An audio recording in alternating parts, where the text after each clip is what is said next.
Ready ready, चलो।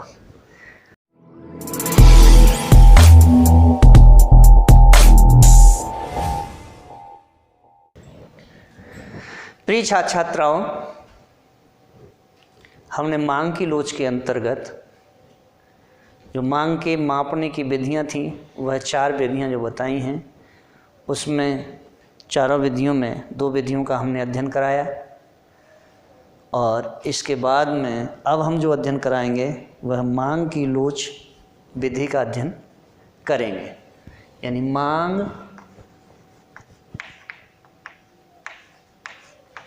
की बिंदु लोच विधि। अब देखिए, मांग की बिंदु लोच विधि के इस टॉपिक को शुरू करने से पहले अगर आप मेरे चैनल पर नए हैं तो चैनल को सब्सक्राइब करें, लाइक करें, कमेंट करें, शेयर करें। कमेंट ज़्यादा से ज़्यादा करें। अगर आपको अच्छा लगे वीडियो तो शेयर भी करें। देखिए, अब हमें समझना है सर्वप्रथम कि मांग की बिंदु लोच विधि है क्या चीज़। देखिए, एक महत्वपूर्ण बात मूल्य लोच के विषय में जानने की यह है कि इसे एक मांग वक्र के किसी बिंदु पर कैसे जाना जाता है, या ये कहें कि मांग वक्र पर बिंदु लोच यानी पॉइंट ऑफ इलास्टिसिटी कैसे मापी जाती है। तो इसे समझने के लिए अब हमें क्या करना है, सर्वप्रथम एक रेखा चित्र का निर्माण करना पड़ेगा और उस रेखा चित्र के निर्माण करने से आप समझेंगे कि मांग की जो बिंदु लोच विधि है उसे कैसे सिद्ध किया जाएगा। देखिए,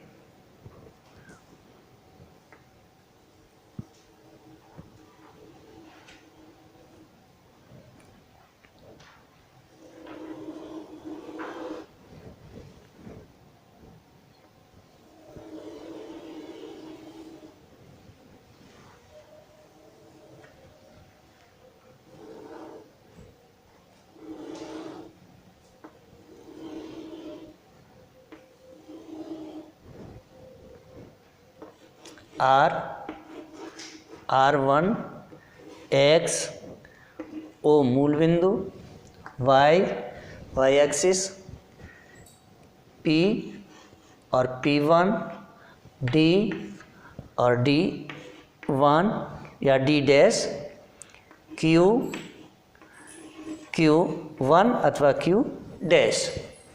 ये देखिए, क्वांटिटी ऑफ गुड्स, इधर प्राइस। अब देखिए, हमें यह समझना है कि एक डीडी मांग वक्र दिया है जो बिल्कुल सरल रेखा के तौर पर बना हुआ है।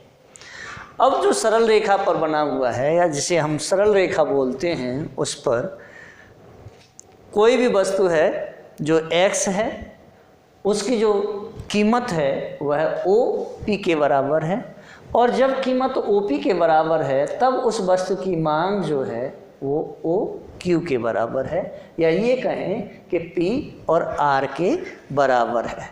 लेकिन कीमतों में परिवर्तन हो जाता है, यानी P से P1 हो जाती है। तो जो परिवर्तन है उस परिवर्तन को हम किससे रिप्रेजेंट करते हैं, डेल्टा से। किससे, डेल्टा से। तो ये डेल्टा P हो गया। अब जो मांग है या जो क्वांटिटी है, जो मात्रा है, वह OQ से बढ़ करके OQ1 हो जाती है, और जब ये OQ1 होती है तो इसमें भी परिवर्तन होता है। तो इसको भी हम परिवर्तन जो हुआ है उसे डेल्टा Q से रिप्रेजेंट कर देते हैं। बात समझ में आ गई। अब देखिए, एक सरल रेखा वाला मांग वक्र डी डी दिया हुआ है और हमें इसके बिंदु आर पर, किस पर, आर बिंदु पर मूल्य लोच ज्ञात करनी है। मांग वक्र डी डी पर जब वस्तु की कीमत ओ पी है तो इस पर ओ क्यू मात्रा की मांग होती है, जो मैंने अभी आपको बताया। कीमत ओ पी से थोड़ा कम होकर, यानी कम हो जाती है, P1 हो जाती है, तो OP से थोड़ा कम होकर OP1 हो जाने से वस्तु की जो मांग है, उसकी जो मांग मात्रा है वह क्या होगी, OQ2 के बराबर। तो जो दोनों तरफ परिवर्तन हुआ उसे हमने किससे रिप्रेजेंट किया, डेल्टा। डेल्टा एक तरफ जो प्राइस है उसे P से, डेल्टा P, और क्वांटिटी को डेल्टा Q से रिप्रेजेंट कर दिया। अब बात ये आती है कि हम मांग की मूल्य लोच को ज्ञात कैसे करते हैं। तो इसके लिए जो सूत्र है वो क्या है, मूल्य लोच बराबर क्या होता है, मांग मात्रा में आनुपातिक परिवर्तन। मांग मात्रा में आनुपातिक परिवर्तन, क्योंकि जगह नहीं है तो इसलिए मैंने कम कर दिया है, अपॉन कीमत में आनुपातिक परिवर्तन। अब देखिए कीमत में भी आनुपातिक परिवर्तन हो गया। अब क्या हो गया, जब मांग मात्रा में आनुपातिक परिवर्तन हो गया और कीमत में भी आनुपातिक परिवर्तन, यानी दोनों तरफ अनुपात के हिसाब से परिवर्तन हुआ। तो अब देखिए अथवा क्या होगा, तो देखिए इलास्टिसिटी ऑफ प्राइस, यानी इलास्टिसिटी ऑफ प्राइस यानी मूल्य लोच, यानी प्राइस की, कीमत की लोच। तो elasticity of price is equal to delta Q upon Q, delta Q upon Q. अब देखिए अगर मुझे इसकी वैल्यू निकालनी हो, यहाँ अगर हमें कीमत लोच निकालनी है तो इसका हमें इसमें भाग दे देना है, तो ये इसकी वैल्यू निकल के आ जाएगी। तो यहाँ देखें क्या होगा, divide by delta P upon P। अगर हम क्वांटिटी में या प्राइस में भाग दे देंगे तो इलास्टिसिटी ऑफ प्राइस निकल के आ जाएगी, जो आर बिंदु पर हमें निकालनी है। अब देखिए इक्वल टू, अब क्या करना है, डेल्टा क्यू अपॉन, अब हम इसे इधर ले लेंगे, डेल्टा P इंटू, चूँकि डिवाइड का था तो वो निशान इंटू हो गया, और P अपॉन Q। यहाँ तक समझ में आ गया। अब देखिए जो हमारा पहला समीकरण बन जाता है। अब देखें रेखा चित्र में कीमत में परिवर्तन, अर्थात रेखा चित्र में किसमें, कीमत में परिवर्तन। तो कीमत में जो परिवर्तन है उसे हमने किससे रिप्रेजेंट किया, डेल्टा P से। तो रेखा चित्र में कीमत में परिवर्तन अर्थात डेल्टा P, यानी P1 हुआ है, और उसके फलस्वरूप जो मांग मात्रा में परिवर्तन हुआ है वह हमने किससे रिप्रेजेंट किया है, डेल्टा Q से। अब डेल्टा Q जो मतलब परिवर्तन है, तो देखिए यानी Q और Q1 हुआ है। आरंभिक कीमत यानी जो शुरू वाली जो कीमत थी वह कौन सी थी, O और P। आरंभिक कीमत क्या है, O P। आरंभिक क्वांटिटी या मांग मात्रा क्या है, O और Q। तो देखिए आरंभिक कीमत OP और आरंभिक मांग मात्रा OQ है। अतः समीकरण 1 में इन सब को अगर मैं इसे और इसे प्रतिस्थापित कर दूं तो क्या होगा, तो हमें क्या प्राप्त होगा, यानी elasticity of price is equal to क्या होगा, QQ1 अपॉन P और P1। ओके, अब इनटू देखें O और P यानी O P अपॉन O और Q O Q। यहाँ तक समझ में आया? अब देखिए अर्थात क्या हो जाएगा, अर्थात समझिए, अर्थात यानी Q1 is equal to Q1 is equal to क्या होगा, चूंकि यहाँ मैंने सॉरी इसके लिए मैंने M का निशान नहीं बनाया था, तो ये M है, तो Q1 इजिकल टू क्या हो जाएगा, अब आप ये समझें, तो Q1 इजिकल टू जो होगा MR1 के बराबर। किसके बराबर होगा? MR1 के बराबर। Next comma P1 is equal to P1 is equal to क्या हो जाएगा, अब देखिए P और P1 इजिकल टू क्या होगा, M और R, तो M R, एक MR1 है एक MR है केवल। अब देखिए नेक्स्ट, या हम ये लिख दें कि R और M या M और R, तो कोई दिक्कत तो नहीं है, चाहे आप RM भी लिख सकते हैं या MR भी लिख सकते हैं। अब नेक्स्ट देखें, और क्या होगा, और अब कुछ और रह गया, तो हाँ OP रह गया है, यानी OP जब रह गया है तो OP इजिकल टू किसके बराबर हो जाएगा, Q और R के बराबर, तो QR, यानी Q1 इजिकल टू MR1 के बराबर, P1 इजिकल टू RM या MR के बराबर, OP इजिकल टू यानी OP बराबर किसके होगा, Q और R के, वही निकला है। नेक्स्ट, अब देखिए, इसलिए अब जगह कम पड़ रही है तो मैं इसे हटा लेता हूं, इसलिए देखिए यहां से हम हटा लेते हैं इसे थोड़ा सा, इसलिए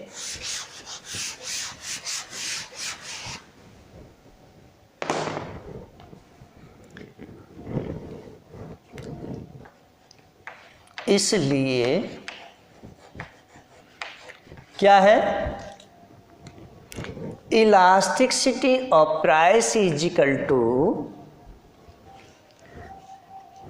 MR1 अपॉन, अब MR1 अपॉन क्या है, तो देखिए RM के, MR1 अपॉन क्या है, RM के या MR के। नेक्स्ट देखें, इनटू क्या हो जाएगा, QR यानी QR अपॉन, यानी QR अपॉन O और P के, तो इसे या OQ, ओके। अब ये हमारे पास दूसरा समीकरण है। अब देखिए इसके बाद क्या होगा, जब दूसरा समीकरण निकल आएगा तब यानी तब त्रिभुज क्या है, तीन भुजाएं जिसकी बराबर होती हैं उसे हम क्या बोलते हैं, त्रिभुज। तो त्रिभुज RMR1 ये एक त्रिभुज मिल गया। नेक्स्ट देखिए, तथा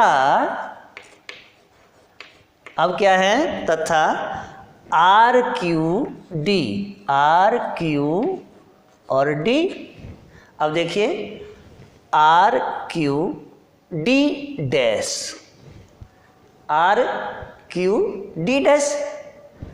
तो एक तो त्रिभुज हमारे पास RMR1 हो गया, एक त्रिभुज हमारे पास RQD डैश हो गया, दो त्रिभुज हो गए। तो मैंने दोनों त्रिभुज निकाल दिए। अब देखिए तो अब इनका कोण हमें ज्ञात करना है, तो कोण ज्ञात करें, कौन सा कोण ज्ञात करते हैं? तो चलिए कोण क्या है, MR1 R MR1/R is equal to क्या हो जाएगा, किसके बराबर होगा? कोण किसके बराबर होगा?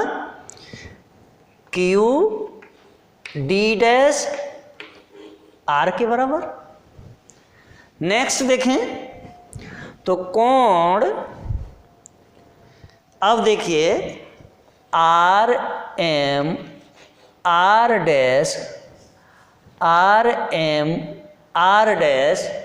Is equal to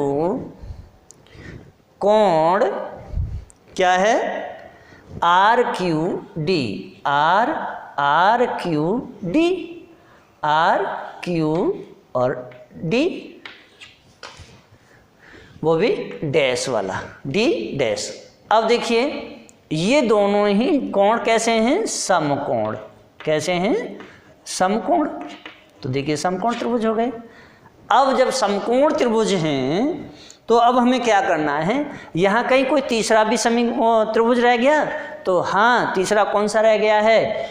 PRD। कौन सा रह गया? PRD। तो देखिए अब हमें तीसरा कोण निकालना है।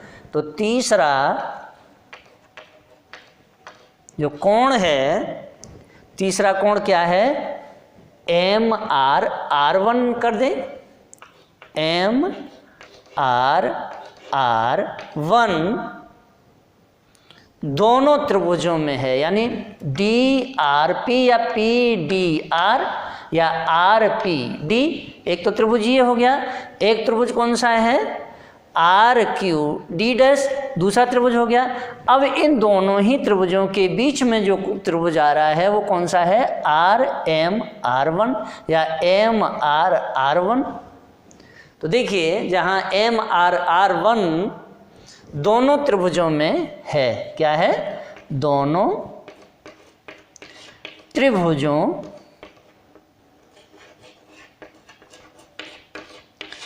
में है। नेक्स्ट देखिए, जब दोनों त्रिभुजों में हैं तो अब क्या होगा? अतः दो त्रिभुज, कौन कौन सा? दो त्रिभुज, यानी दो त्रिभुज, दो त्रिभुज क्या हैं? एक तो RMR' और दूसरा कौन सा है? और दूसरा जो त्रिभुज है वो कौन सा है? RQD'। अब दोनों ही कैसे हैं? समरूप। कैसे हैं ये? समरूप हैं। तो देखिए ये समरूप हो गए, दोनों ही त्रिभुज समरूप हैं। नेक्स्ट अब क्या करना है? यानी सिमिलर अगर हैं तो क्या होता है? अगर दो त्रिभुज सिमिलर होंगे तो क्या होगा? आपको ये विदित होना चाहिए कि जहाँ दो त्रिभुज समरूप हैं तो त्रिभुज की जो दो भुजाएं हैं यानी साइड्स, वह एक दूसरे के अनुपात में होती हैं। तो यहाँ देखिए समरूप अगर हैं, समरूप हैं तो क्या होगा? तो समरूप अगर हैं तो क्या होगा? त्रिभुज की दोनों भुजाएं कैसी होंगी? दोनों भुजाएं एक दूसरे के अनुपात, कैसे? एक दूसरे के अनुपात में। और जब ये एक दूसरे के अनुपात में हैं तो क्या होगा? अब देखिए मुझे थोड़ा सा इसे फिर हटाना पड़ेगा, तब क्या होगा? तो देखिए अगर ये दोनों एक दूसरे के अनुपात में हैं तो हमारे पास हम जो निकालेंगे वह होगा MR'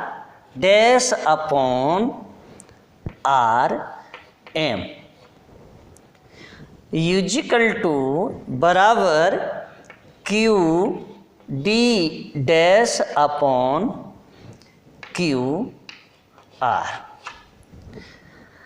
अब देखिए हमें क्या करना है, समीकरण 2 कहाँ है, ये वाला समीकरण 2 में क्या MR1, तो मैं लिख देता हूं यहां इक्वेशन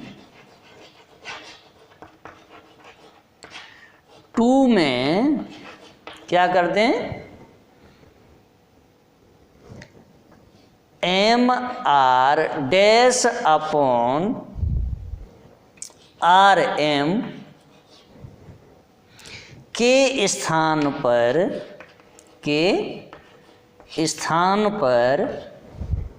क्या करना है, Q D dash upon Q are. लिखने से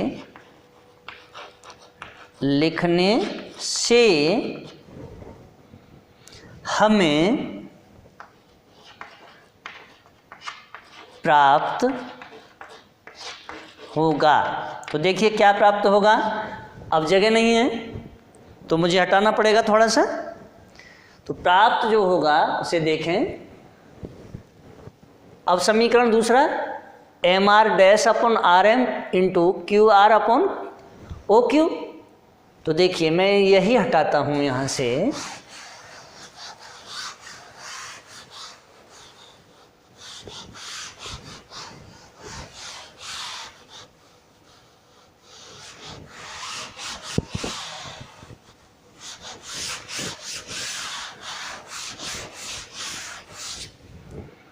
अब हमें जो मिल रहा है वो क्या मिलेगा, प्राप्त जो होगा वो क्या होगा, यानी elasticity of price is equal to, देखिए Q D dash upon Q R into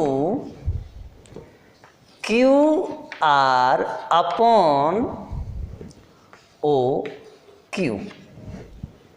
जब ये मिल रहा है तो देखिए अब हमारे पास क्या बच जाएगा, elasticity of price is equal to क्या बचा,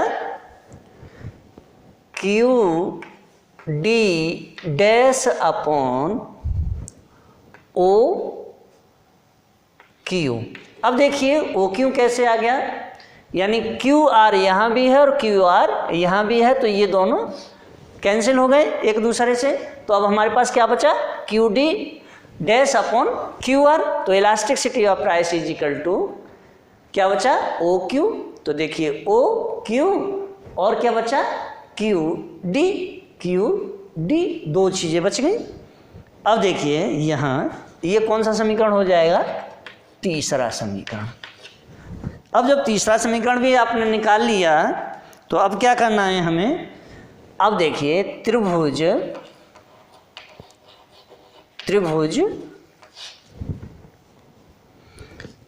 क्यू डी डैश आर और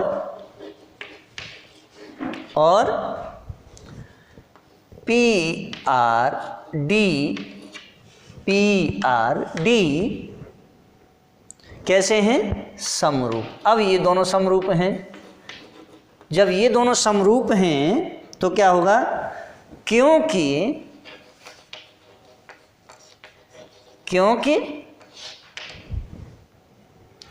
इनके तीनों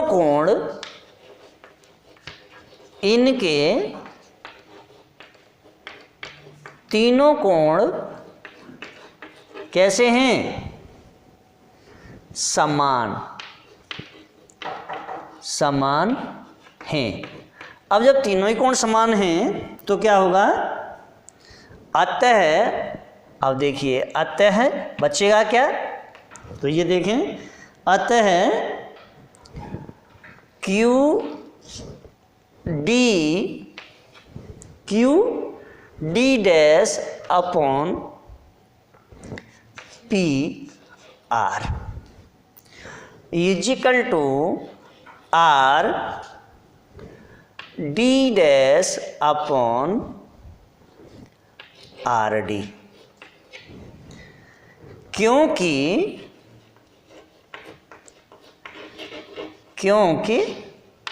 देखिए P R is equal to O Q, P R is equal to क्या है, यानी P R is equal to O और क्यू है। तो अतः फिर देखें, अतः बचता क्या है हमारे पास में, अतः Q D dash upon Q D dash upon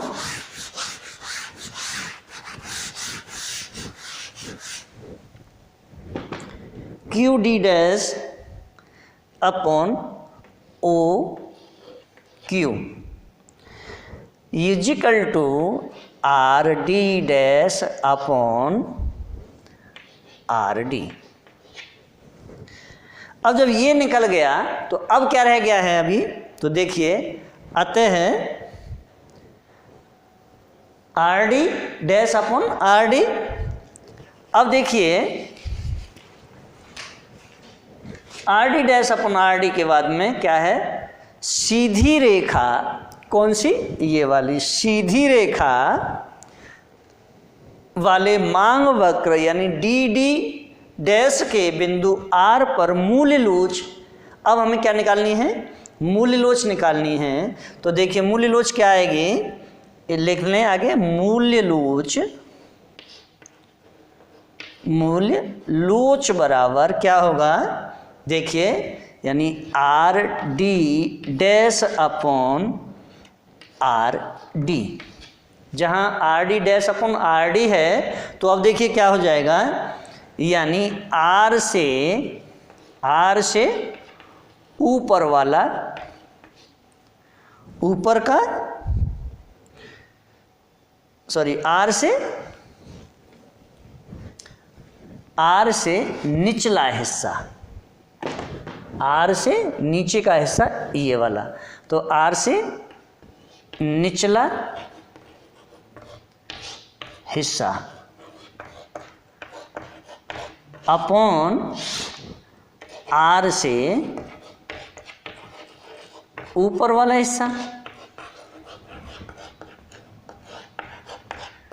अब जब ये आ गया तो इलास्टिसिटी ऑफ डिमांड भी निकाल ली। तो ये देखिए अब क्या होगा, यह जो सूत्र है जिसकी सहायता से हम मांग वक्र के किसी बिंदु पर मूल्य लोच ज्ञात कर सकते हैं। जैसे अब हमने पहले आर की निकाली, अब R1 की भी निकाल सकते हैं, सेम कंडीशन, इसमें कोई चेंजिंग नहीं करनी है। अब देखिए नेक्स्ट जो टॉपिक है, वह टॉपिक हम आपके साथ जो चर्चा करेंगे वह है मांग वक्र के विभिन्न बिंदुओं पर मूल्य लोच भिन्न भिन्न होती है, यानी point elasticity different various points on the demand curve. तो देखिए अब हम इसे हटाते हैं और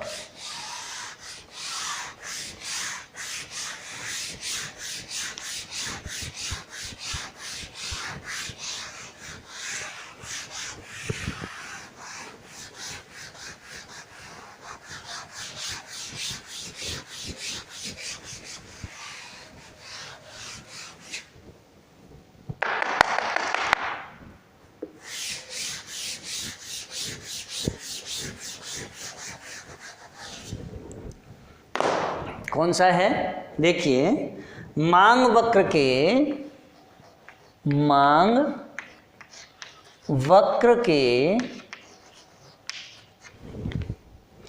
विभिन्न बिंदुओं पर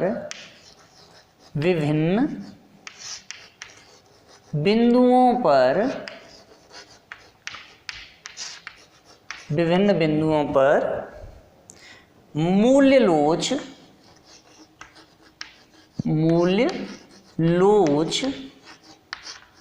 भिन्न भिन्न, कैसी, भिन्न भिन्न होती है। इसे निकालना है हमें। अब देखिए, इसे निकालने के लिए सबसे पहले हमें मांग वक्र के विभिन्न बिंदुओं पर मूल लोच को ज्ञात कैसे करते हैं, तो इसे समझना है। देखिए, मांग वक्र की बिंदु लोच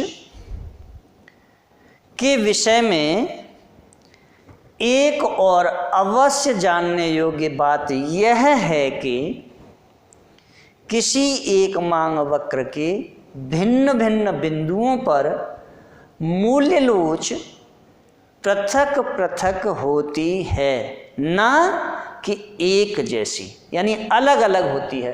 तो अब हमें देखना है कि अलग अलग होती कैसे है। तो देखिए, इसके लिए क्या है, हमें दो रेखा चित्रों का निर्माण करना पड़ेगा, और हम दोनों रेखा चित्रों का निर्माण करते हैं। यानी दो रेखा चित्रों का निर्माण जो करना है, देखिए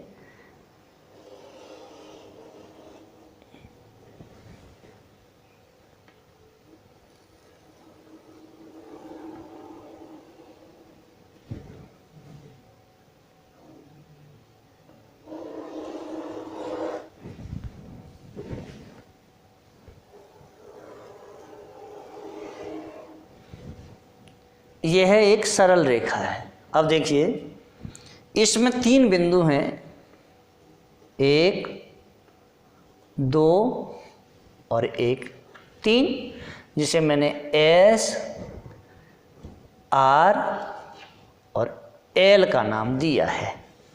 अब देखिए, यह क्या है, y एक्सिस है, ये मूल बिंदु O है, और ये x एक्सिस है, यह क्या है, D, और डी मीन्स क्या है, डिमांड कर्व। अब देखिए, यहाँ से यहाँ तक और यहाँ से यहाँ तक, एक तो यहाँ से यहाँ तक और एक यहाँ से यहाँ तक का नीचे। अब देखिए, ओ एक्स एक्सिस पर elasticity of demand is equal to, यानी elasticity of price is equal to क्या हो जाएगा, तो देखिए, elasticity of price is equal to क्या है, 0। 0 क्यों भाई, समानांतर है। और यहाँ जो होगा वह होगा elasticity of price is equal to less than 1, यानी इकाई से कम है ये। अब आगे देखें, elasticity of price is equal to 1, यानी इकाई के बराबर है। Elasticity of price is equal to greater than 1, यानी इकाई से अधिक है। और यहाँ देखें, elasticity of price is equal to infinite, यानी अनंत है। कैसी है, अनंत। एक चीज़ तो ये हो गई। अब देखिए, दूसरे वाले को भी देख लेते हैं। और एक्स एक्सिस पर हमेशा क्वांटिटी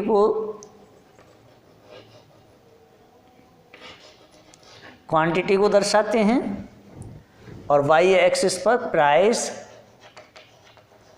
यहाँ भी प्राइस PRICE, ये वाई एक्सिस है, ये मूल बिंदु O है, यह एक्स एक्सिस है। अब देखिए, यहाँ भी देखते हैं, एक कौन सी रेखा है, सरल रेखा, और इस सरल रेखा पर कोई एक बिंदु है, और वो बिंदु हम इसको कोई भी नाम दे सकते हैं।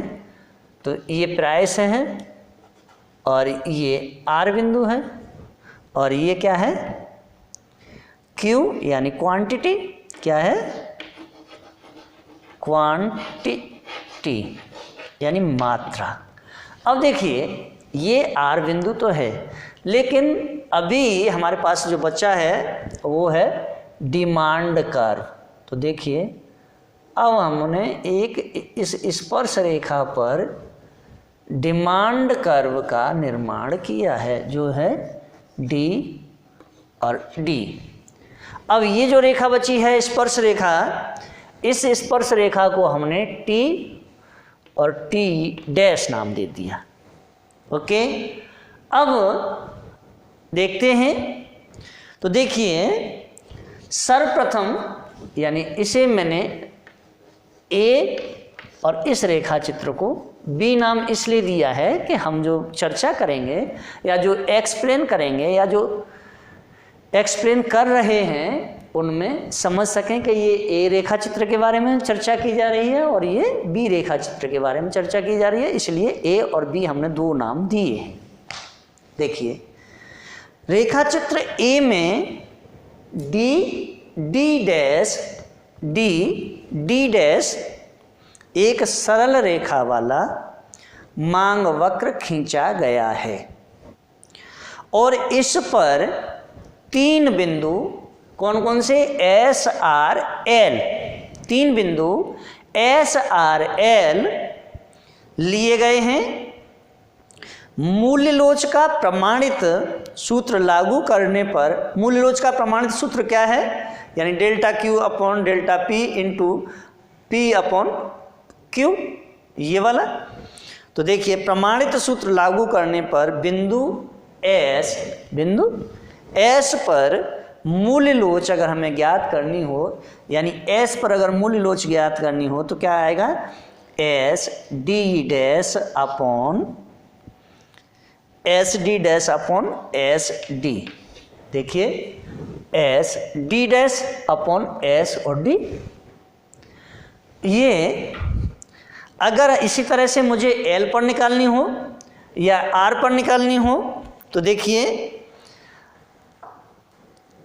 एस पर मूल्यलोच S D dash upon S D के बराबर होगी, चूंकि एस डी डैश की लंबाई एस डी से अधिक है इसलिए बिंदु एस पर मूल्यलोच इकाई से अधिक होगी। मूल्यलोच कैसी होगी, इकाई से अधिक, यानी elasticity of price is equal to greater than 1। अब देखिए इस प्रकार बिंदु एल पर, अब हम बिंदु एल पर देखें तो एल पर निकालेंगे तो क्या होगा, यानी एल इज इक्वल टू क्या हो जाएगा, L D dash, L D dash upon क्या हो जाएगा, एल डी। और जब ये है तो देखिए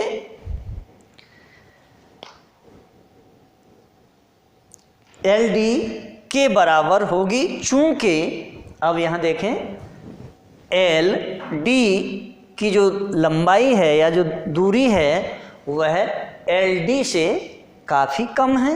तो यहाँ देखिए कि एल डी डैश की लंबाई एल डी की तुलना में कम है, और जब कम है तो क्या होगा, इसलिए बिंदुलोच कैसी हो जाएगी, बिंदुलोच एल पर मूल्य लोच इकाई से कम होगी, यानी elasticity of price great is equal to less than 1 होगी।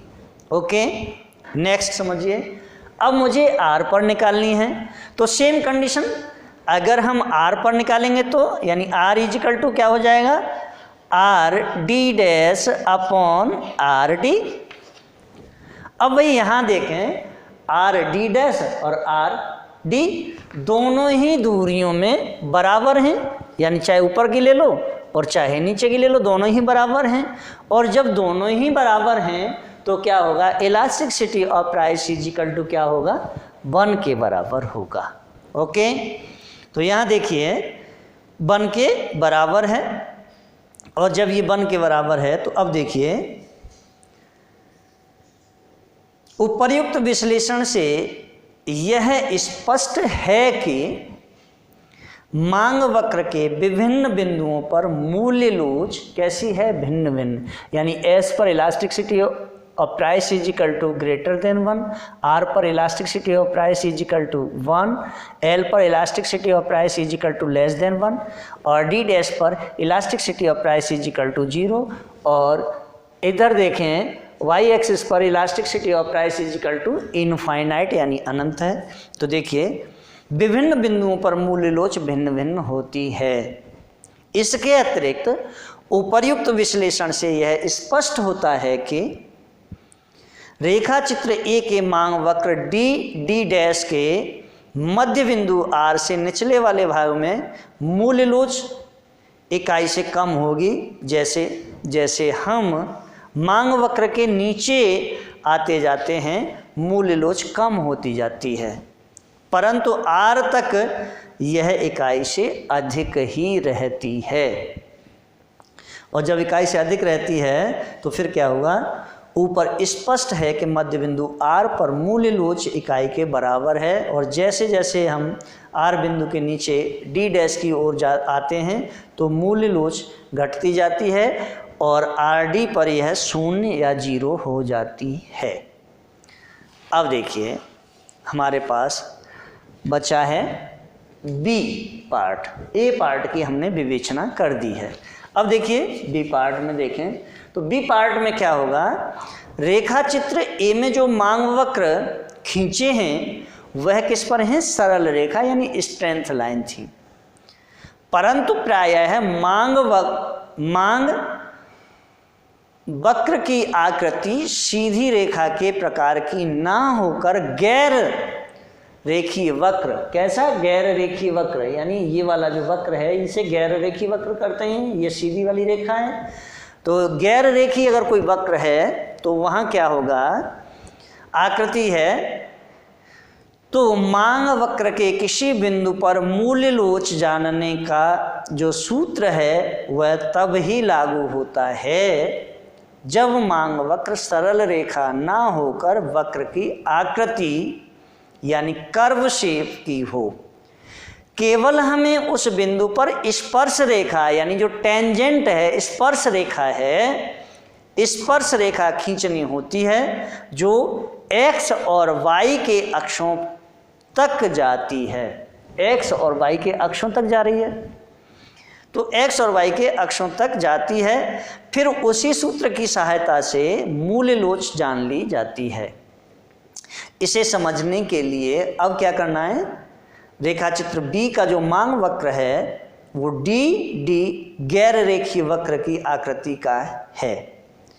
इस पर आर बिंदु जो बना हुआ है, इस आर बिंदु पर मूल लोच आर बिंदु लें या आर बिंदु पर मूल लोच निकालें तो कैसे निकालेंगे, तो हमें आर पर ही मूल लोच ज्ञात करनी है। और जब आर पर ही मूल लोच ज्ञात करनी है तो अब क्या करेंगे, अब आर बिंदु पर डी मांग वक्र पर क्या करेंगे, स्पर्श रेखा टी डैश खींची जो y अक्ष को t पर और x अक्ष को t डैश पर काटती है।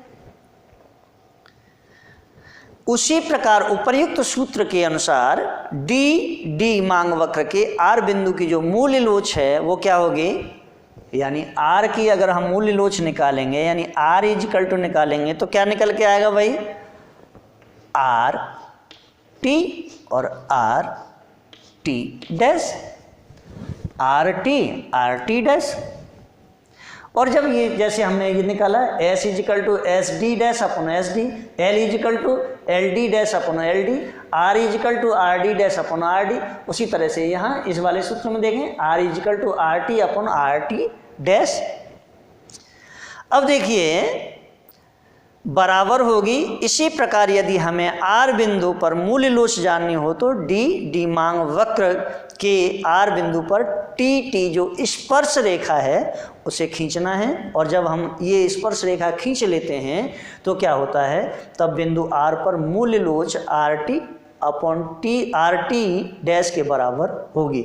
और रेखा चित्र बी को देखने पर यह ज्ञात हो जाता है कि बिंदु आर रेखा टी डैश के मध्य से ऊपर स्थित है, इसलिए आर पर मूल लोच क्या होगी, अर्थात are T dash upon R T इकाई से अधिक होगी। इसके विपरीत अगर आर रेखा टी डैश के मध्य बिंदु से नीचे अगर देखेंगे तो क्या हमें मिलेगा, यानी आर पर मूल लोच are T dash upon R T इकाई से कम होगी, नीचे इकाई से कम और ऊपर इकाई से अधिक होगी। Same condition. तो देखिए अब यह जो हमने विवेचना की है, इस विवेचना में भी यानी मूल्य बिंदु लोच जो है मांग वक्र की मांग वक्र की बिंदु विधि जो है उसके कुछ अपवाद हैं। वह अपवाद क्या हैं? तो इसके 3 अपवाद हैं। देखिए, इस सामान्य नियम के 3 अपवाद हैं और पहला जो अपवाद है वह यह है कि आयताकार अति परिवलय यानी रेक्टेंगुलर हाइपरबोला आकृति वाला जो मांग वक्र है जिसके प्रत्येक बिंदु पर मूल्य लोच इकाई बराबर होती है। एक तो पहली तो ये अपवाद है। दूसरा अपवाद क्या है? दूसरा अपवाद है क्षितिज के समानांतर यानी एक्स अक्ष के समानांतर अगर कोई रेखा है तो यह क्या कहता है कि क्षितिज के समानांतर रेखा यानी हॉरिजॉन्टल स्ट्रेंथ लाइन वाला मांग वक्र जिसके हर बिंदु पर मूल्य लोच अनंत होती है। नेक्स्ट देखिए, तीसरा अपवाद क्या है? तीसरा अपवाद है उदग्र रेखा वाला, ऊपर वाला एक सेम सामने वाला एक्स एक्सिस के समानांतर और एक अगर ये कहें तो वाई एक्सिस के समानांतर। तो उदग्र सीधी रेखा यानी वर्टिकल स्ट्रेंथ लाइन की आकृति का मांग वक्र जिसके प्रत्येक बिंदु पर मूल्य लोच 0 यानी 0 होती है। अब देखिए, इसके साथ ही मांग की चाप लोच विधि का अध्ययन करते हैं। अब तक हमने मांग की बिंदु लोच विधि का अध्ययन किया है। अब हम जो अध्ययन करेंगे वह मांग की चाप लोच विधि का अध्ययन करेंगे। चलिए, तो चाप लोच विधि का अब हमें अध्ययन करना है। दूसरी विधि है चाप लोच विधि।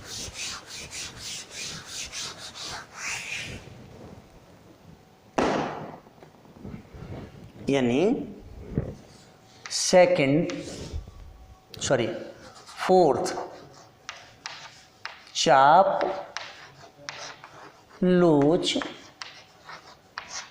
विधि। चाप लोच विधि कौन सी? मांग की।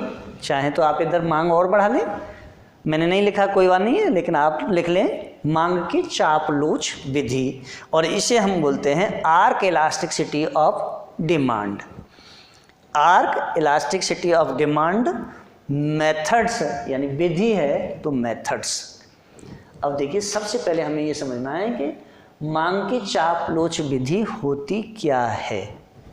तो देखिए, मांग की चाप लोच विधि यानी बिंदु मूल्य लोच में कीमत में परिवर्तन के फलस्वरूप मांग मात्रा में परिवर्तन की चर्चा की जाती है, जबकि कीमत में परिवर्तन बहुत ही कम होता है। ऐसी स्थिति में मूल्य लोच को मापने हेतु यदि हम आरंभिक कीमत में या आरंभिक कीमत लें अथवा कीमत परिवर्तन के पश्चात की कीमत लें तो मूल्य लोच के मूल्य में कोई विशेष अंतर नहीं होता है। किंतु जब कीमत में परिवर्तन काफ़ी अधिक मात्रा में होता है, अर्थात जब हमें मांग वक्र की किसी चाप यानी आर्क पर मूल्य लोच का माप करना होता है, तो बिंदु लोच के या बिंदु मूल्य लोच के सूत्र कौन सा है? Delta Q upon delta P into P upon Q से हमें मूल्य लोच का पूर्णतया सही माप ज्ञात नहीं हो सकता। और ऐसी दशा में मूल्य लोच की मात्रा में अधिक अंतर होगा। यदि इसको मापने के लिए प्रारंभिक कीमत यानी पूर्व वाली कीमत प्रारंभिक कीमत तथा मांग मात्रा को आधार बनाया जाए अथवा कीमत परिवर्तन के पश्चात की कीमत तथा मांग मात्रा को मांग मात्रा को या तो हम बनाएं या कीमत परिवर्तन के पश्चात की कीमत को बनाएं। तो देखिए, इसके लिए मुझे क्या करना है, इसे समझने के लिए सर्वप्रथम मुझे एक सारणी का निर्माण करना है। तो देखिए, अपन एक सारणी का निर्माण करते हैं। एक तरफ कीमत किसमें, रुपयों में, एक तरफ मात्रा यानी क्या, मांग मात्रा, मांग मात्रा किसमें, इकाइयों में। ओके, अब समझ लीजिए इसे, जब ये इकाइयों में है तो मान लीजिए P प्राइस P1 या P इजिकल टू यानी प्राइस 15 रुपये है। प्राइस कितनी है, 15 रुपये। तब मांग मात्रा यानी क्वांटिटी, किसी वस्तु की जो मात्रा जो मांगी जा रही है वह 100 इकाइयों के बराबर है। बात समझ में आई। नेक्स्ट P2 यानी मांग में परिवर्तन कर दिया, और जब मांग में परिवर्तन किया तो यह 10 रुपये हो कर दी, कीमत गिरा के हमने 10 रुपये कर दी। तो जो मांग मात्रा है वह मांग मात्रा क्या होगी, Q2 इजिकल टू यानी जो बढ़ जाएगी। हमेशा ध्यान रखना मांग की जो मांग का नियम क्या कहता है, जब कीमतें गिरती हैं तो मांग बढ़ जाती है, कीमतें ऊंची होती हैं मांग सिमट जाती है या कम होती है। तो जैसे ही कीमतें गिरी यहाँ मांग मात्रा बढ़ गई और ये 200 हो गई है। अब देखिए जब ये 200 है तो अब हमें क्या निकालना है, डेल्टा P निकाल लेना है इधर। तो डेल्टा P इजिकल टू क्या आ जाएगा, 5 रुपये। यानी जो परिवर्तन आया है वो 5 रुपये का ही तो आया है। यहाँ देखिए डेल्टा Q निकालना है तो डेल्टा Q की वैल्यू कितनी आ जाएगी, यानी 100 इकाइयों के बराबर आ जाएगी।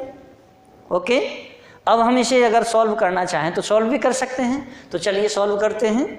अब हम इसे सॉल्व करते हैं तो देखिए elasticity of price is equal to, जो सूत्र है वो क्या है हमारा, delta Q upon delta P into P upon Q, यही है ना।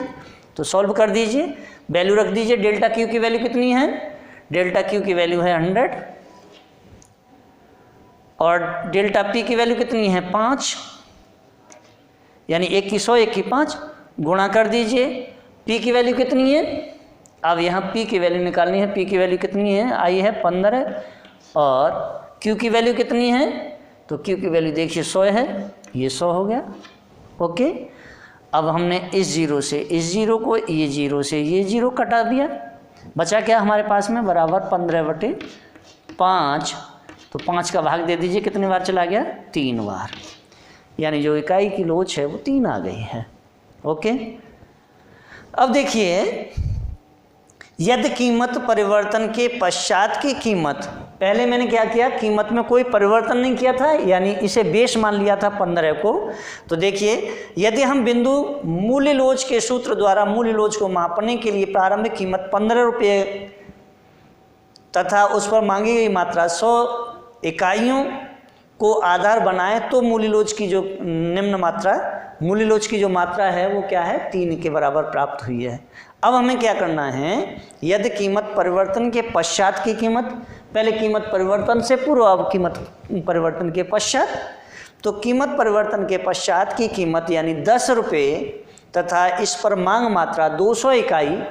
अब 10 रुपये और 200 इकाइयों को आधार बनाएं तो बिंदु मूल्य लोच के सूत्र से हम क्या निकालेंगे, तो देखिए इसे भी निकाल लेते हैं। यानी elasticity of price is equal to क्या हो जाएगा, elasticity of price is equal to delta Q upon delta P into P upon Q।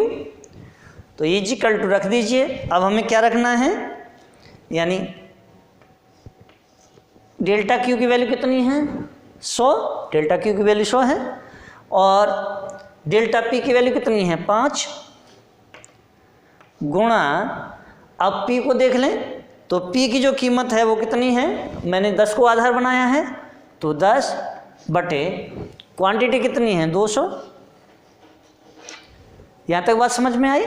अब इसे सॉल्व कर लीजिए।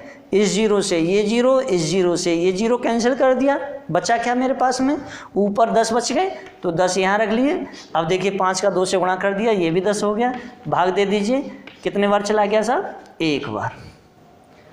अब देखिए 1 में 3 का आया है अंतर, 1 में 1 का अंतर आया है, चीज़ तो वही है भाई, मैंने तो कुछ किया नहीं है ना, बेस बदले हैं बस। और कुछ नहीं किया है। जब बेस बदले हैं तो इसमें परिवर्तन भी आ गया है। अब ऐसी स्थिति में जब हमारे देख रहे हैं कि एक 3 है एक 1 है तो बहुत बड़ा अंतर है, 2 का अंतर आ गया, तो मैं क्या करूं इसके लिए, यानी ये जो वैल्यू निकल के आई है वो क्या आ गई, elasticity of price is equal to 1 के बराबर आ गई। और ऊपर वाली वैल्यू क्या आ जाएगी, elasticity of price is equal to greater than 1, यानी 1 से ज़्यादा है, तो ये क्या आ जाएगी, elasticity of price is equal to greater than 1, यानी जो 3 है तो वो क्या है, elasticity of price is equal to 3। एक तरफ 1 एक तरफ 3 तो ज़्यादा ही है ना। नेक्स्ट, इस प्रकार हम देखते हैं कि जब कीमत में अधिक परिवर्तन होता है तो कितने परिवर्तन, यानी ये जो परिवर्तन हुआ है अगर हम 100 में भाग देंगे तो लगभग 33% आ जाएगा, 33%। तो देखिए अधिक परिवर्तन होता है तो बिंदु लोच के सूत्र द्वारा हमें मूल्य लोच के भिन्न भिन्न मूल्य प्राप्त होते हैं।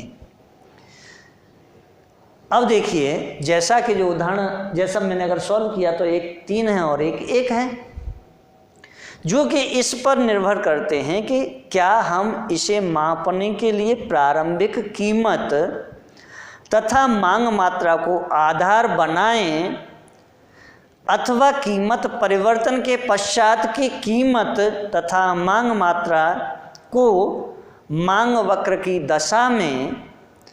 अब हम मांग वक्र की चाप लोच विधि से इसे स्पष्ट करते हैं। तो देखिए अब हम चाप लोच विधि का अध्ययन करके इसे स्पष्ट करेंगे। तो देखिए मैं अब इसे हटाता हूँ और चाप लोच विधि का अब हम अध्ययन करते हैं। और चाप लोच विधि से ही हम इसकी elasticity of price is equal to जो भी है वह शुद्ध निकल के हमारे पास आएगी। तो देखिए यानी एक हमने रेखा चित्र का निर्माण किया है। चलिए इधर बना लेते हैं रेखा चित्र। ये हमारा एक रेखा चित्र है। भाई देखिए पैमाना नहीं है मेरे पास में जो लाइन सीधी हो सकता है कहीं टेढ़ी भी हो जाए, तो यूँ मत कहना कि साहब आपने टेढ़ी बना दी, हो सकता है थोड़ी इधर उधर हो जाए।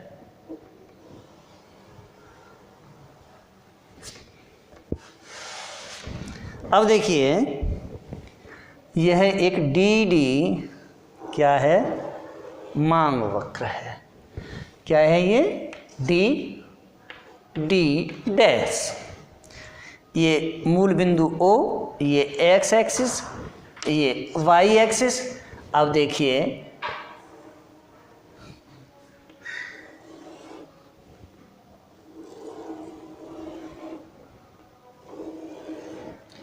यानी इसे मैंने A और इसे B। अब देखिए बीच में जो झुका हुआ भाग है इस वाले भाग को मैं देखूं तो देखिए ये क्या आ रहा है, एक डैश डैश लाइन मैंने खींची है। अब इस डैश डैश लाइन के बीच में मुझे निकालनी है O X और Q1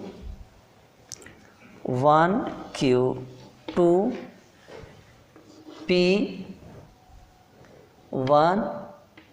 P2 quantity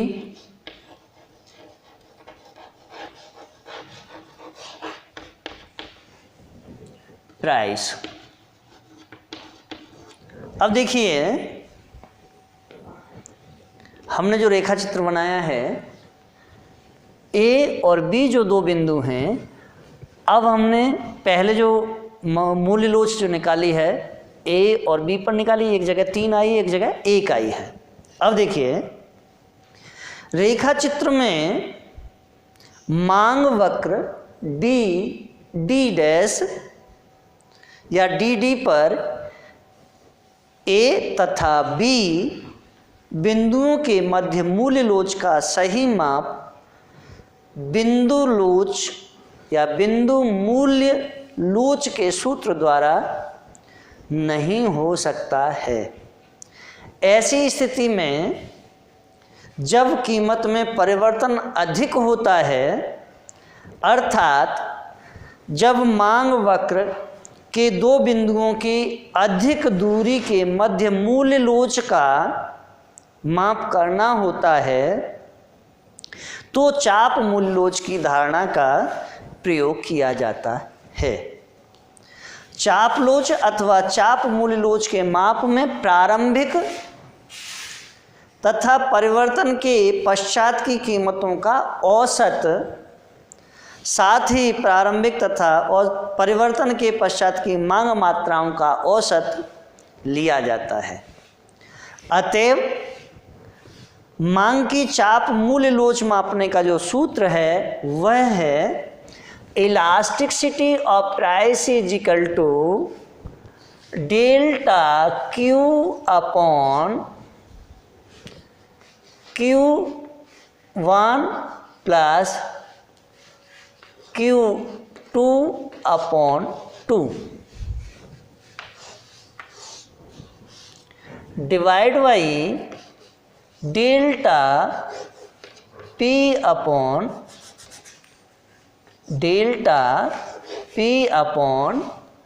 P1 plus P2 upon 2।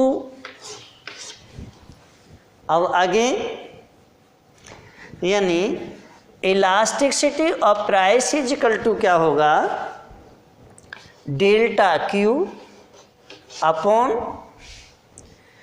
Q1 plus Q2 upon 2 into delta P upon P1 plus P2 upon 2। अब इसे सिद्ध कर लीजिए, और जब हम इसे सिद्ध करेंगे तो क्या आएगा, देखिए जब सिद्ध करते हैं तो हमारे पास जो निकल के आएगा वह होगा elasticity of price is equal to delta Q upon Q1 plus Q2 into delta P upon P1 plus P2। अब देखिए elasticity of price is equal to अब क्या हो जाएगा, यानी delta Q upon delta P into P1 plus P2 upon Q1 plus Q2। ये आ गया। और जब ये आ जाता है तो आगे देखिए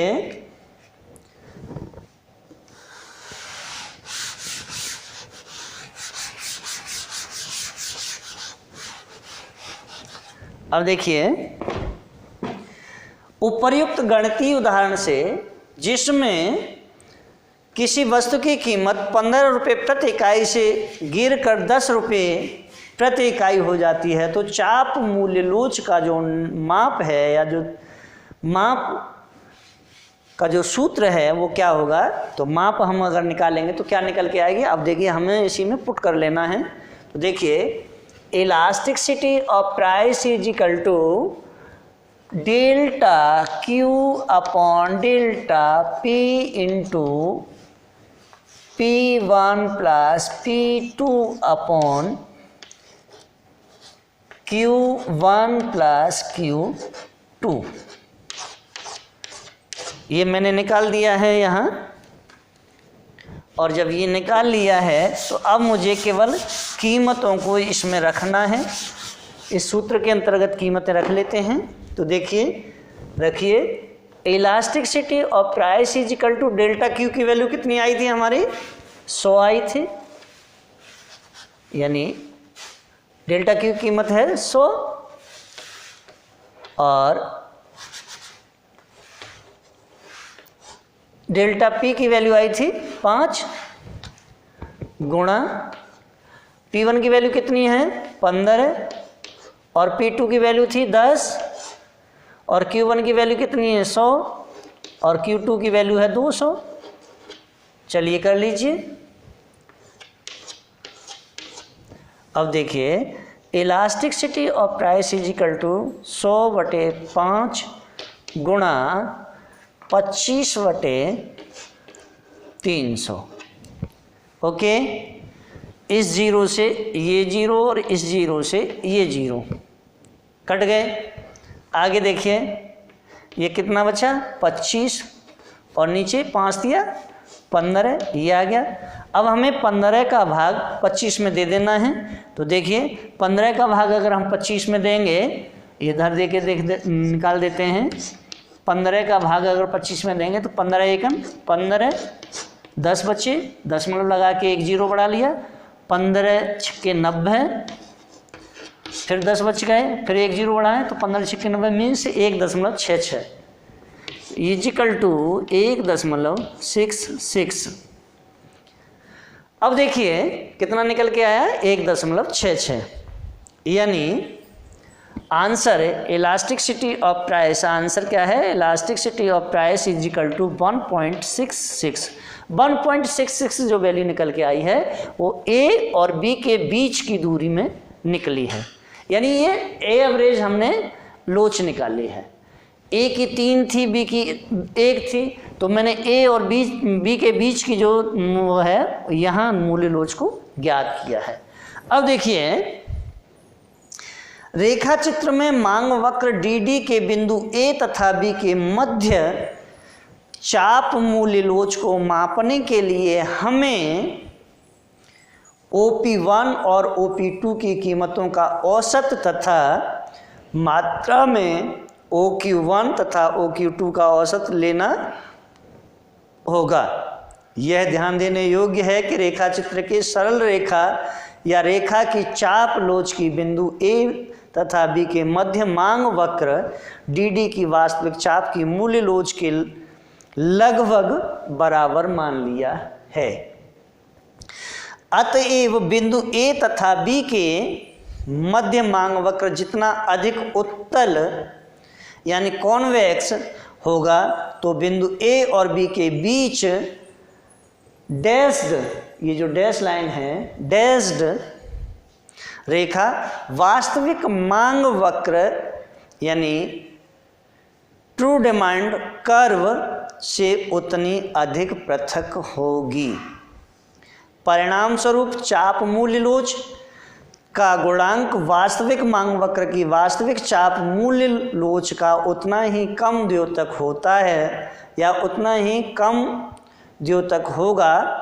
इसी प्रकार किसी मांग वक्र पर बिंदु ए और बी परस्पर जितनी अधिक दूरी पर होंगे डैश्ड सरल रेखा ए बी उतनी ही अधिक वास्तविक वक्र से पृथक होगी। इसलिए चाप मूल्य लोच का गुणांक वास्तविक मांग वक्र की चाप लोच का अधिक अनुपयुक्त माप होगा।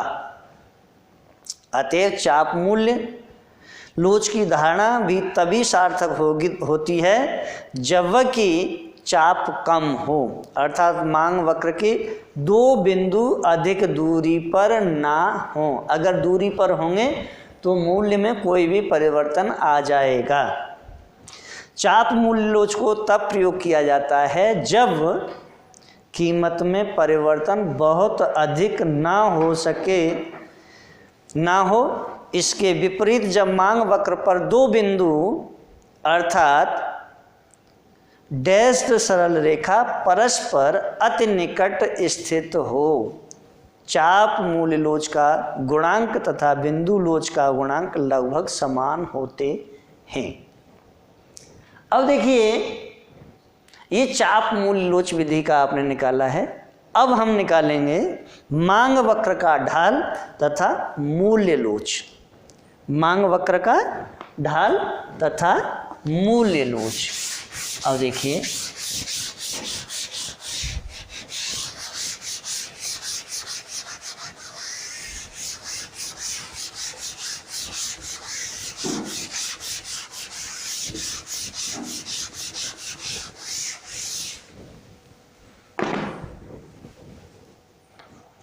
मांग वक्र का ढाल तथा मूल्य लोच,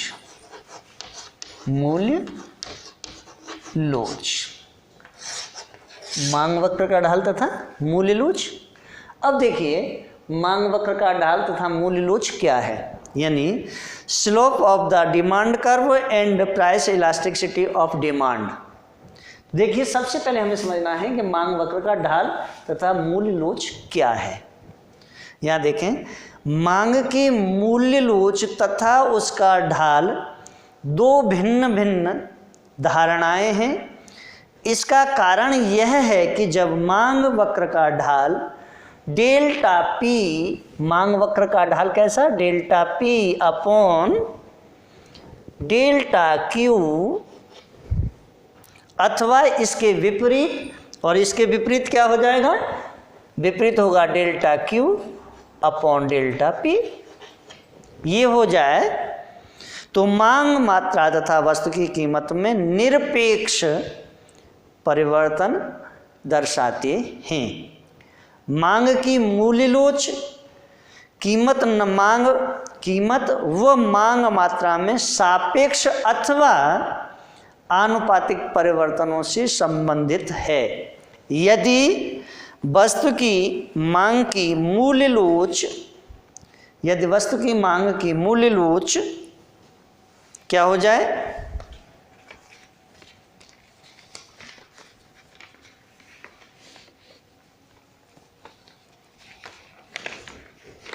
वस्तु की मांग की मूल्य लोच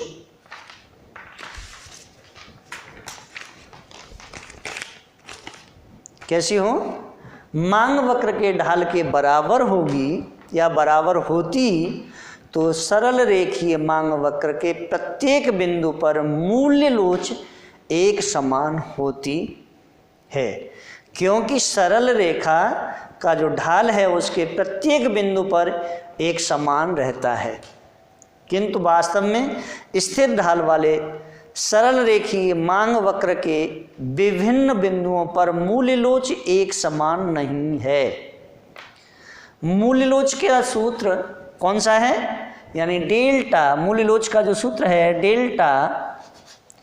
delta Q upon delta P into P upon Q से भली भांति जाना जा सकता है। और सूत्र का प्रथम पद कौन सा है, delta Q upon delta P, ये प्रथम पद है। दूसरा पद कौन सा है, पी अपॉन क्यू। प्रथम पद ही मांग वक्र की ढाल का व्युत्क्रम है, जिससे मांग वक्र की ढाल जाना जा सकता है। यह मूल्य लोच के सूत्र का दूसरा पद यानी P अपॉन Q ही है, जिसके कारण मूल्य लोच और मांग वक्र के ढाल में अंतर उत्पन्न होता है। यही कारण है कि एक स्थिर ढाल वाले सरल रेखीय मांग वक्र के विभिन्न बिंदुओं पर मूल्य लोच भिन्न भिन्न होती है। अतः एक सीधी रेखा वाले मांग वक्र के अलग अलग बिंदुओं पर मूल्य लोच अलग अलग है। जब एक ढाल वाले मांग वक्र पर मूल्य लोच एक सी नहीं होती तो दो भिन्न भिन्न ढाल वाले मांग वक्रों की मूल्य लोच उनकी ढाल की तुलना में या उनकी ढाल की तुलना करके हम कैसे बता सकते हैं। और इस प्रकार हम सिद्ध कर सकते हैं कि चाहे दो मांग वक्रों का ढाल हो भिन्न हो, पर दी हुई किसी एक कीमत पर मूल्य लोच बराबर होती है।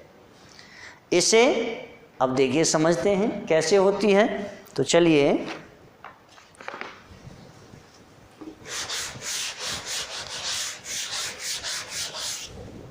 इसे समझने के लिए हमें एक रेखा चित्र का निर्माण करना है।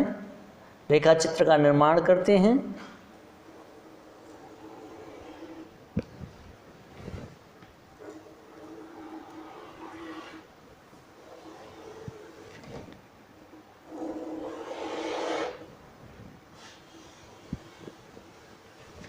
देखिए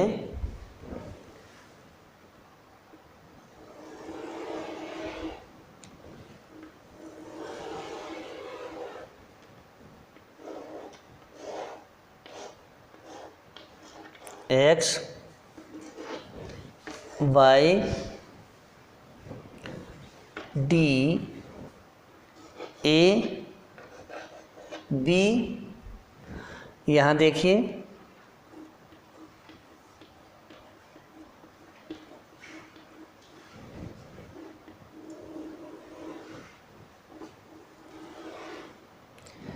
इसे ई और एफ, ये पी प्राइस,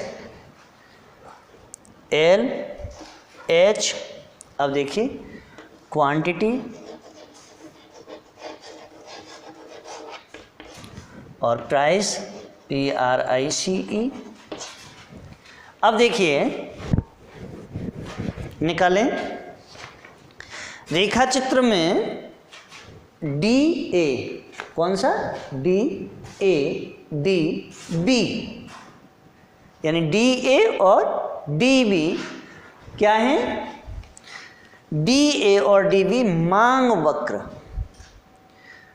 का ढाल एक दूसरे से भिन्न है, यानी अलग अलग है, किंतु उनकी मूल लोच एक दी हुई कीमत पर समान है। जबकि ये दोनों ही भिन्न भिन्न हैं, अलग अलग हैं, लेकिन मूल लोच यानी P प्राइस, एक E और एक F, तो इस दोनों पे ही एक समान है। ये क्या कारण है? तो देखिए इसका भी कारण जानते हैं। यहाँ देखें कि जब ये स्थिति आती है, यानी DA और DB मांग वक्रों का जो ढाल है वो एक दूसरे के भिन्न है, किंतु उनकी जो मांग की मूल्य लोच है वह एक दी हुई कीमत पर समान है।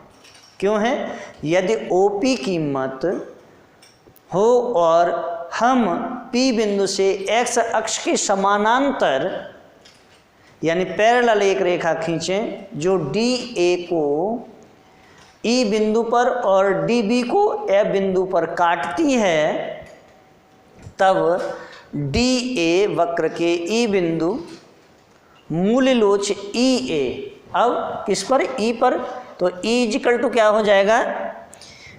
EA अपॉन क्या होगा? ED, तो अपॉन ED। अब जैसे B का निकालना हो, F का निकालना हो, तो F इक्वल टू क्या हो जाएगा? यानी F equal to FV upon FD। तो देखिए E बिंदु पर क्या है? E बिंदु पर मूल लोच EA अपॉन ED है और OB के F बिंदु पर FB अपॉन FD है। अब ODA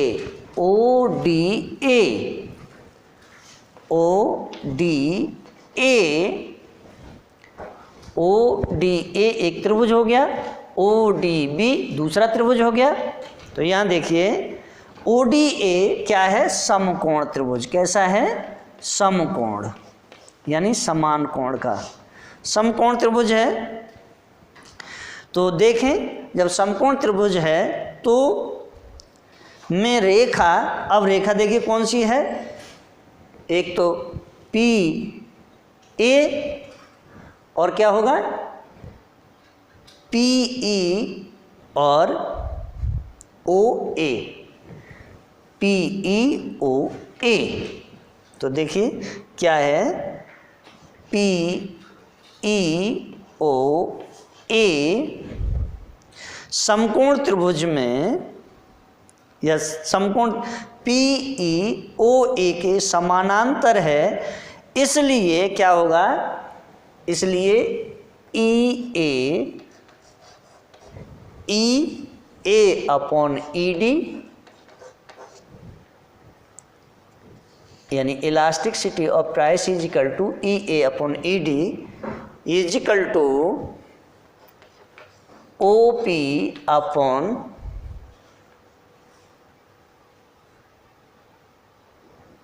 P और D। नेक्स्ट देखें, अतः मांग वक्र DA के बिंदु पर elasticity of price is equal to क्या हो जाएगा, यानी EA upon ED is equal to OP upon PD। इसी प्रकार ODB समकोण त्रिभुज में PF रेखा OB के समानांतर है, इसलिए वहाँ क्या होगा, FB यानी elasticity of price is equal to FB upon FD, यानी FB अपॉन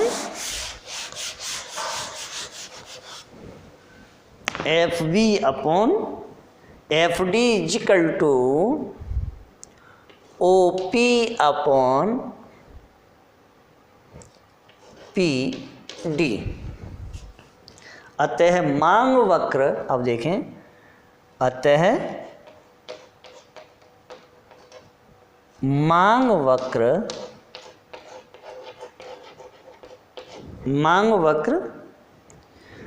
DV के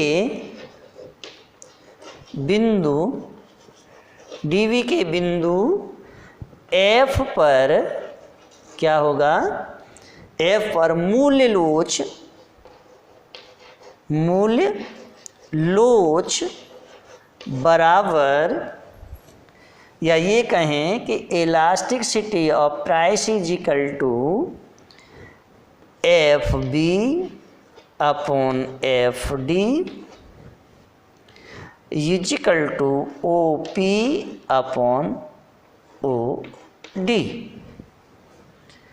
अतः मांग वक्र DA के बिंदु E तथा मांग वक्र DB के बिंदु F पर मूल्य लोच समान है, अर्थात E और F बिंदुओं पर मूल्य लोच समान है, यद्यपि दोनों वक्र की ढाल एक सी नहीं है। दोनों वक्रों की जो ढाल है वह एक सी नहीं है। अब देखिए आगे, दो मांग वक्रों की मूल्य लोच की तुलना। अब हम दो मांग वक्रों की मूल्य लोच की तुलना करते हैं। चलिए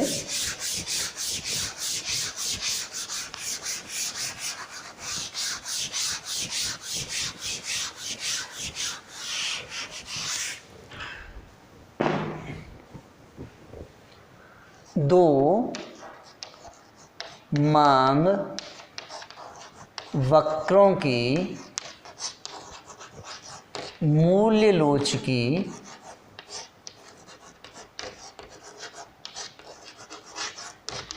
तुलना यानी कंपैरेटिव स्टडी।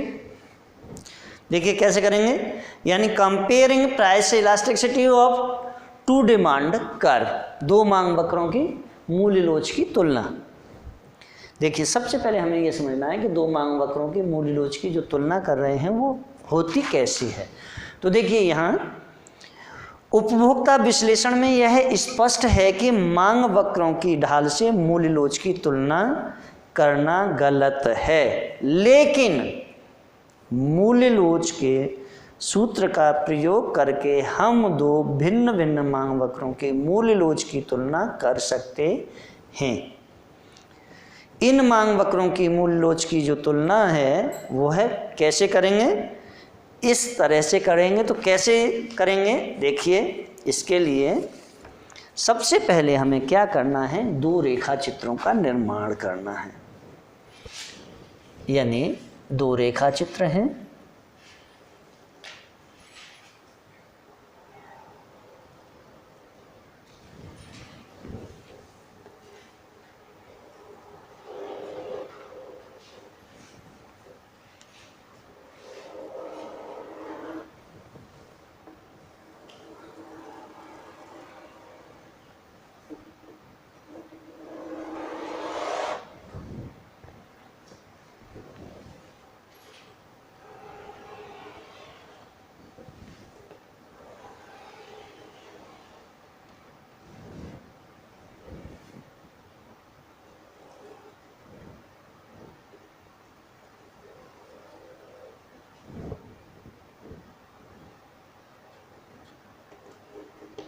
ई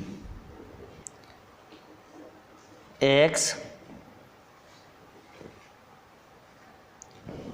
ये ए, ये बी, ये सी, ये डी, ये पी क्यू, मूल बिंदु ओ वाई। ओके, और ये है क्वांटिटी, ये है प्राइस। नेक्स्ट देखें,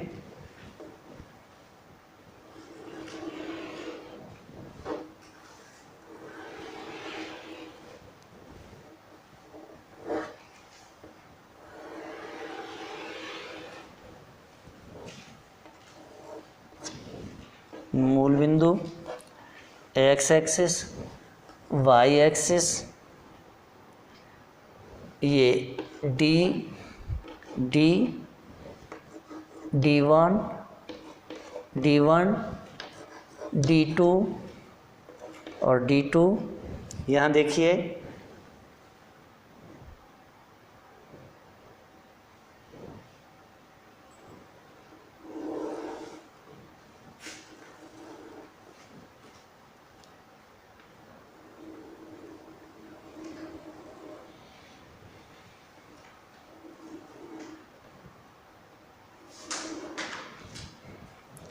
यहाँ देख रहे हैं आप, यह है P1, P2 और P3। यहाँ देखें A, B और C।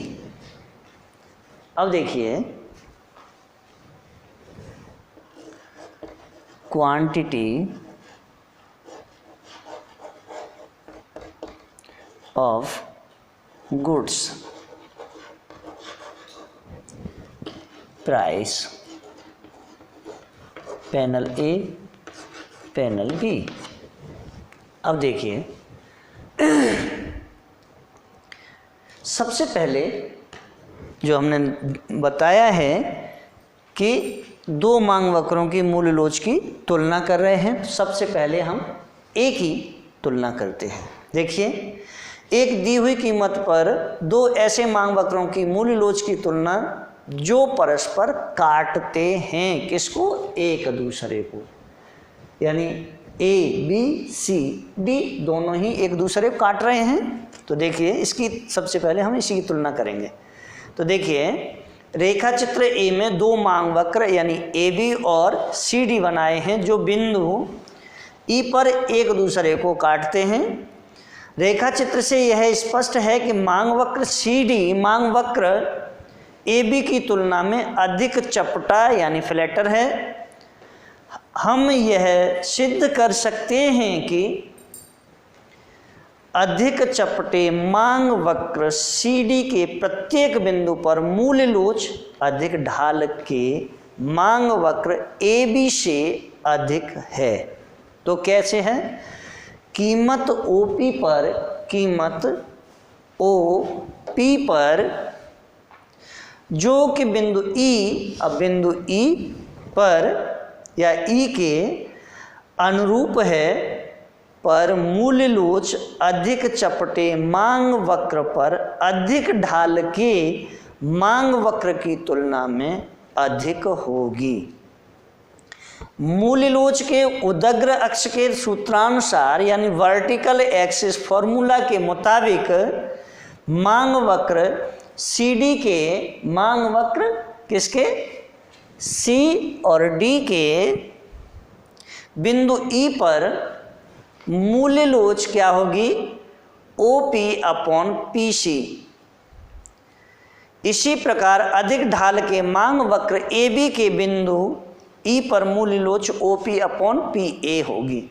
और रेखा चित्र ए से यह देखा जाएगा कि OP यानी OP/PC ग्रेटर देन OP/PA ये निकलेगा।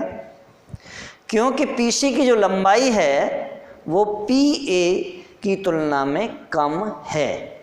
इस प्रकार यह सिद्ध किया जा सकता है कि किसी अन्य दी हुई कीमत पर मांग की मूल्य लोच कम ढाल वाले मांग वक्र CD पर अधिक ढाल वाले मांग वक्र AB की अपेक्षा अधिक होगी।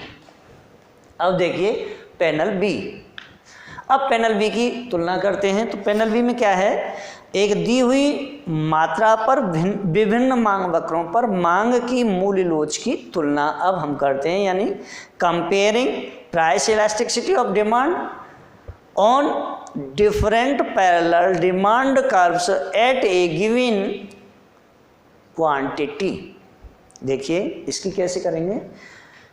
मांग की मूल्य लोच की तुलना का एक महत्वपूर्ण उदाहरण यह है कि मांग की मूल्य लोच एक दी हुई मात्रा पर मांग वक्र के दाईं ओर को विवर्तित होने पर किस प्रकार परिवर्तित होती है। तो पहले डी है, फिर परिवर्तित हुई तो D1 हो गया, फिर परिवर्तित हुआ D2 हो गया।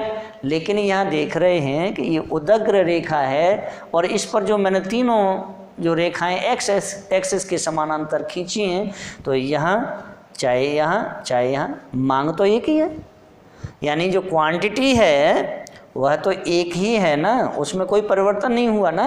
भले चाहे आप ए पर देखो, बी पर देखो, सी पर देखो, मांग तो उतनी चल रही है। किसके बराबर, ओ और क्यू के बराबर।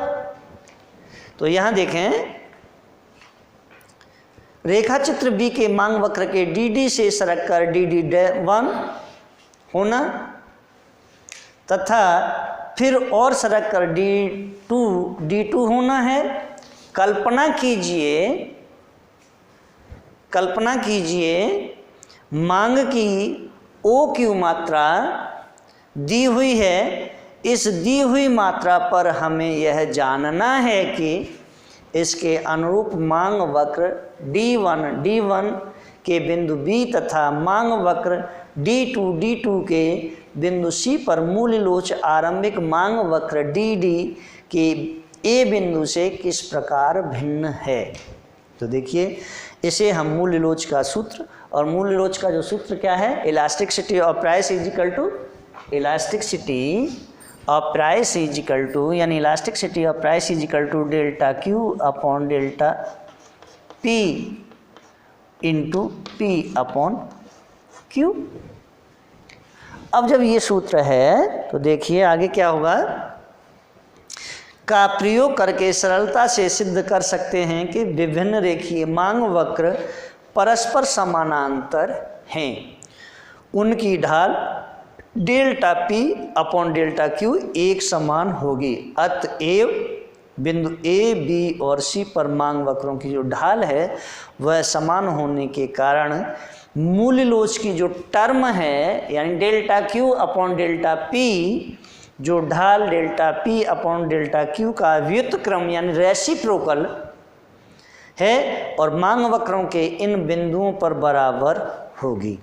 इसके अतिरिक्त मूल्य लोच के गुणांक के मूल्य delta Q upon delta P into P upon Q में मांग वक्र Q भी एक समान है, क्योंकि हमने विभिन्न मांग वक्रों यानी DD, D1 तथा D2 पर एक दी हुई COQ पर मूल्य लोच की जो तुलना करनी है, इस प्रकार मांग वक्र D1 तथा D2 पर स्थित बिंदु यानी A, B और C पर delta Q upon delta P तथा Q बराबर हैं।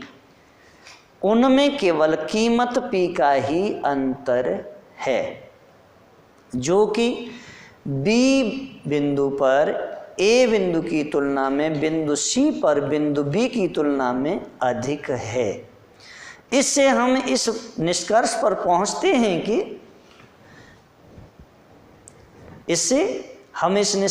पहुंचते हैं कि मूल्य लोच का जो मूल्य है वो delta Q upon delta P into P upon Q बिंदु बी पर बिंदु ए की तुलना में बिंदु सी पर बिंदु बी की तुलना में अधिक होगी, यानी P2 ग्रेटर देन P1 तथा P3 ग्रेटर देन PA।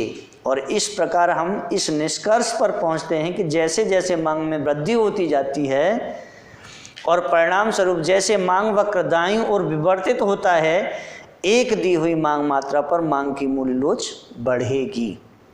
अब देखिए नेक्स्ट, एक कीमत पर दो समानांतर मांग वक्रों की मूल्य लोच की तुलना। चलिए ये भी कर लेते हैं।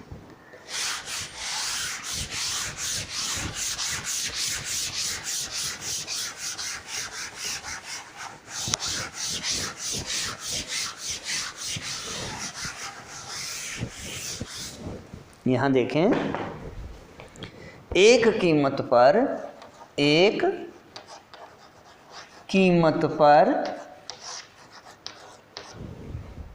दो समानांतर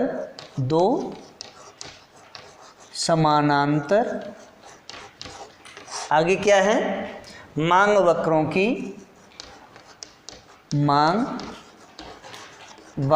की आगे मूल्य लोच की तुलना, मूल्य लोच की तुलना। चलिए अब हम इनकी देखते हैं कि तुलना कैसे करें। तो यहां देखें, दो मांग वक्र हैं,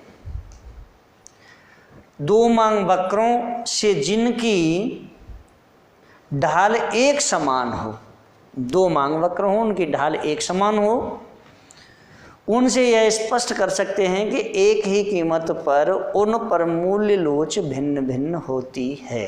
तो कैसे होती है, देखिए इसके लिए भी हमें एक रेखा चित्र का निर्माण करना है।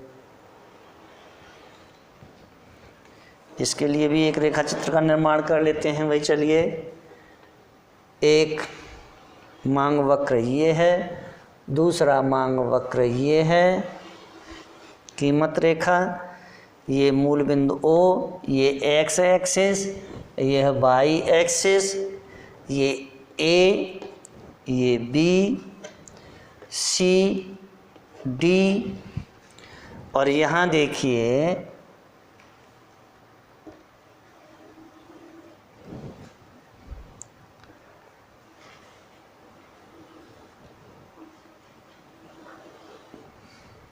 ये P कीमत है, ये Q और ये R। यहाँ quantity,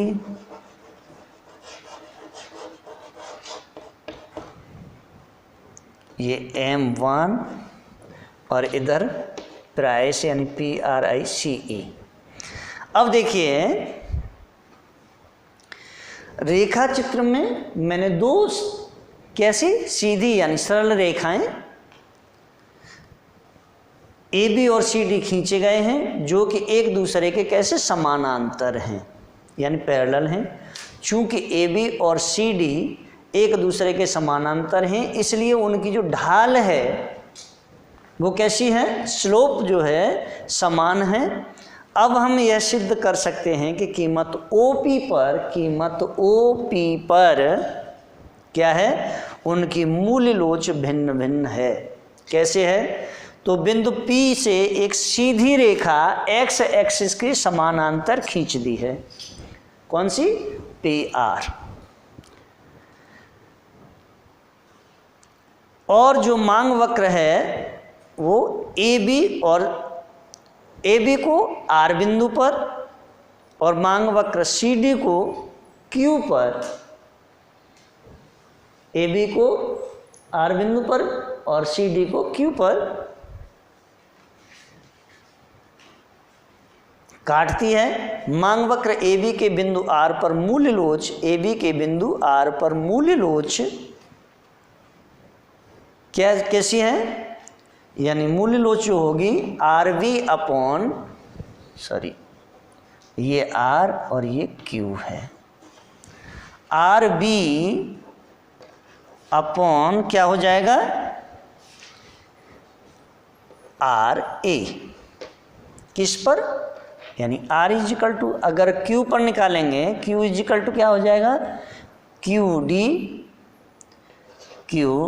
D upon Q C, ये हो जाएगा। तो मूल लोच यानी R पर मूल लोच R B upon R A के बराबर होगी। चूंकि समकोण त्रिभुज ओ ए बी में पी आर ओ बी के समानांतर है, इसलिए R B upon R A is equal to, यानी R B upon R A is equal to O P upon P A. अतः बिंदु आर पर मूल लोच क्या होगी?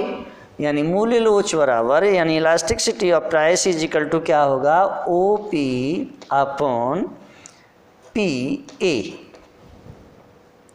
मांग वक्र सी डी के बिंदु क्यू पर मूल लोच Q D upon Q C के बराबर होगी। चूंकि समकोण त्रिभुज ओ सी डी में पी क्यू और ओ डी के समानांतर है, इसलिए जो लोच होगी वो क्या होगी? यानी सी डी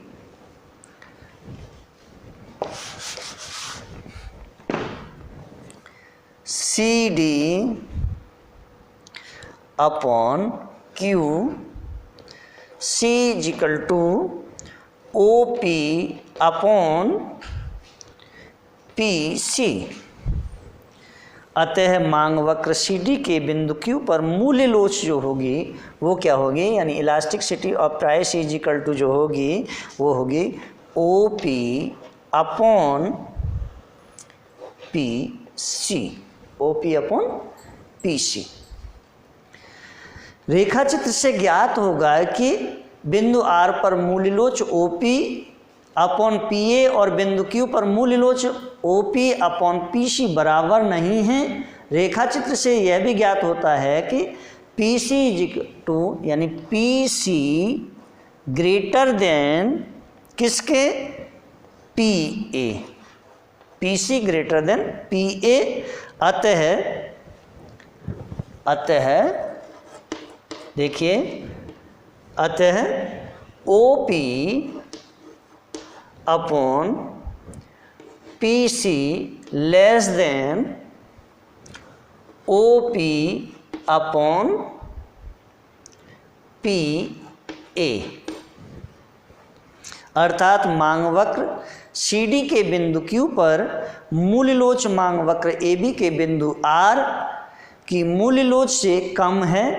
यद्यपि दोनों वक्रों की ढाल समान है, और इस विश्लेषण से हम यह स्पष्ट कर सकते हैं कि मूल लोच उस वक्र के या उस वक्र की केवल ढाल से नहीं जानी जा सकती है। तो कैसे जानेंगे? उसकी वक्र की ढाल से किसी भी कंडीशन में नहीं जान सकते हैं।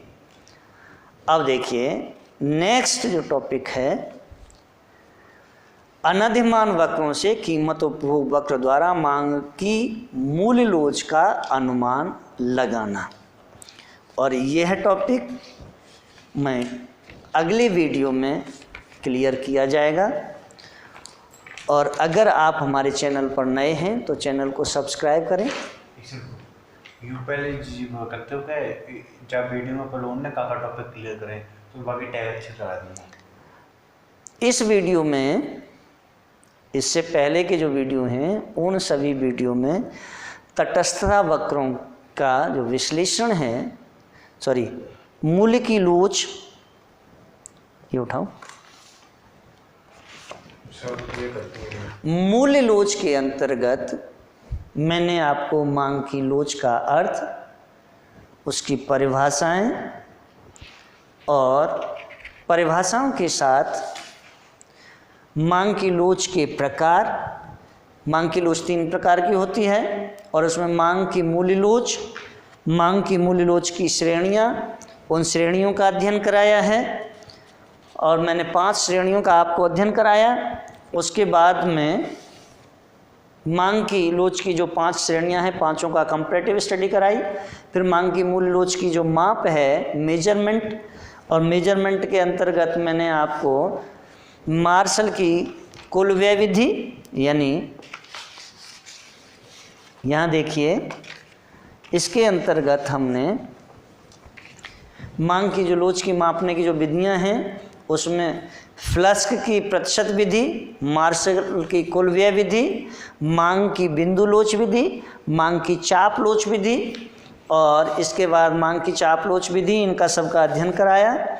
और इसके साथ ही अब चाप लोच के अंतर्गत मैंने सारे अध्ययन कराए हैं। और अभी आपके समक्ष जो टॉपिक थोड़ा सा बचा हुआ है वह है अनधिमान वक्रों से कीमत उपभोग वक्र द्वारा मांग की मूल्य लोच का अनुमान लगाना, यह कराऊंगा।